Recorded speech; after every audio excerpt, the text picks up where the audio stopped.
Attends, je suis chasseur depuis 9 ans. Oui, je suis 3 ans. Je suis une raclure d'adresse de merde. Comme mon père.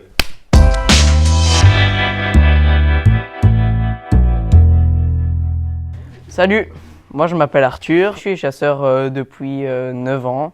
J'ai commencé à devenir chasseur parce que mon parrain m'a offert ma première paire d'échasses. Aussi parce que mon papa en faisait et donc j'avais envie de participer aux joutes. Moi je fais partie de l'équipe des Avresses parce que naturellement mon papa y était et un de mes amis y est aussi et mon frère. C'est un sport aussi. Ça permet aussi de pas m'ennuyer et c'est vraiment cool parce qu'à chaque fois que j'y vais avec plaisir parce que je peux revoir mes amis. Aujourd'hui mon rôle c'est de vous présenter les échasses. Allez, venez avec moi. Salut papa, est-ce que tu peux un peu m'expliquer le déroulement d'une joute sur échasse? Ben oui, alors il y a deux compagnies. Il y a d'abord les Mélans qui représentent l'ancienne ville. Ils ont des échasses noires et jaunes et puis d'un autre côté on a les Avresses rouge et blanc qui représentaient majoritairement ce qu'on appelait la nouvelle ville à l'époque. Et donc ces deux compagnies vont se faire face dans un premier temps, c'est la première partie de la joute, et chaque capitaine d'équipe va saluer l'adversaire en levant une échasse. Une fois que le salut est fait, les drapeaux qui sont au centre attendent le signal des capitaines qui disent qu'ils sont prêts. Les drapeaux se lèvent et là on rentre dans la deuxième partie du combat où Mélans et Avresse joutent. L'idée étant de faire tomber tous les adversaires de l'autre équipe. Il y a un troisième temps qui est possible, c'est-à-dire qu'une fois qu'une équipe a gagné, souvent on va chercher un petit peu les gens pour voir s'ils sont OK pour qu'on prolonge ce combat. Et là, à ce moment-là, il y a une dernière phase. On va imaginer que les Mélans gagnent le combat. Les Mélans, les noirs et jaunes, vont se retrouver entre eux jusqu'au moment où il n'en reste plus qu'un. Et c'est ce qu'on appelle le bout à top. Ici, je vois que derrière moi, il y a des entraînements. Tu peux un peu me dire en quoi consistent les entraînements? Évidemment, c'est une pratique qui s'apprend. Il faut un peu de temps. Donc, on organise dès aujourd'hui. Nous sommes en avril, dès la mi-avril jusque grosso modo la mi-octobre, voire début novembre. On organise des entraînements qui vont permettre aux jeunes échasseurs et aux plus anciens de pouvoir parfaire leur technique pour offrir aux Namurois, mais aussi aux personnes en dehors de Namur quand on se présente, des combats de qualité, des joutes de qualité, et le plus technique possible.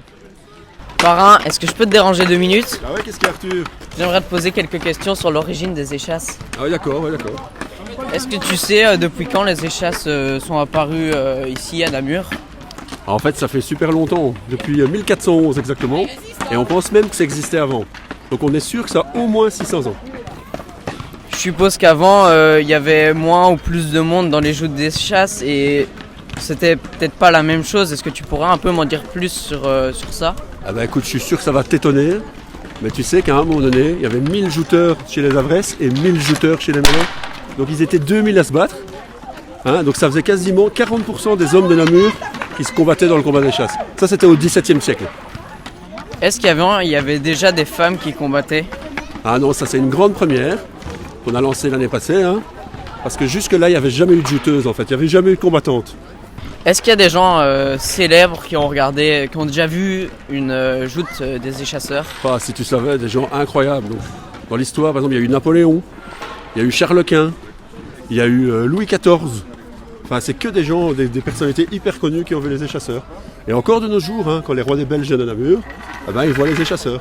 C'est aussi par ailleurs pour ça que quand Namur veut se présenter dans le monde, on envoie les échasseurs. Donc c'est nous qui allons dans les expos universels par exemple, tu vois. C'est la carte postale de Namur en fait, depuis déjà des centaines d'années. Viens avec moi, regarde là-bas, il y a les tambours qui s'entraînent.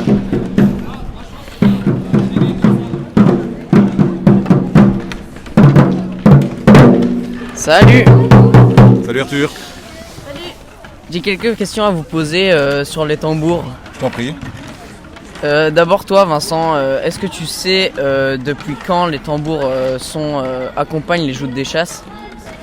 Ou depuis des temps immémoriaux. Non, je ne saurais pas te répondre, mais je pense que depuis le début de l'échasse, il y a des tambours qui nous accompagnent. D'ailleurs, sur les œuvres qui ont été restaurées récemment, il y a déjà des tambours qui sont en train de jouer pour les joutes des chasseurs. À quoi servent les tambours dans les joutes d'échasse? Alors les accompagner pendant qu'on marche, donc c'est plutôt là un accompagnement. Et puis pendant le combat, c'est vraiment donner de l'entrain en combat et accompagner vraiment les échasseurs pendant toute la durée du combat. Donc ça, on va dire, ça entretient le combat et ça dynamise un peu le combat, donner de l'énergie. Est-ce que tu sais depuis quand tu fais du tambour, plus ou moins? Alors moi, je suis arrivé à 16, donc ça fait 21 ans. Et toi, est-ce que tu sais depuis combien de temps tu fais du tambour? Oui, parce que c'est vraiment très récent, je suis à mon 3e entraînement seulement. Est-ce que tu es contente de pouvoir aussi faire du tambour comme les hommes?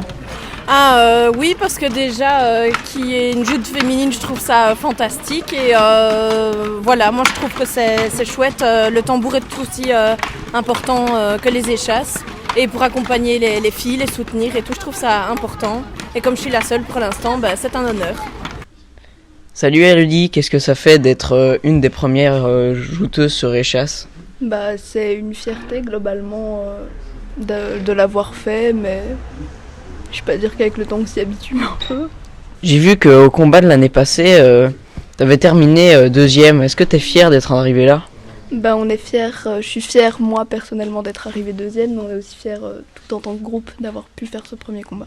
Est-ce que ça a été facile pour toi donc de monter directement? Vu que j'étais déjà montée sur des petites étant plus jeune, ça a été, mais monter sur des grandes, vu que c'est un peu différent, c'était un peu plus compliqué, mais une fois que ça a été plus compliqué de progresser, de donner des coups, etc. Quelles sont tes ambitions pour l'échasse de diamant de l'année prochaine? Ce serait cool si je pouvais l'avoir, vu que j'ai été 2e l'année passée, mais sinon d'aller le plus loin possible. Bonjour à tous, je m'appelle Romain de Decker et je suis le réalisateur du court-métrage que vous venez de visionner.